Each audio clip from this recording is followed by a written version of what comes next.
uživajte, dokler ste mladi. Pokličem, pa grem v bistro s prijateljci, pa čez 1 uro, 2 me pride iskat. Jaz sem tako zadovoljna. Zdravljeni, naši sopotniki.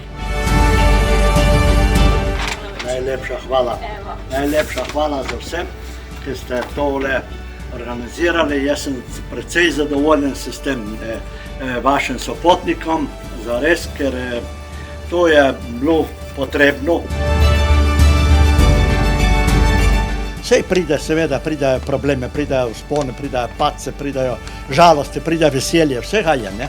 Ampak tako eno primerno življenje naj bi bilo, ne?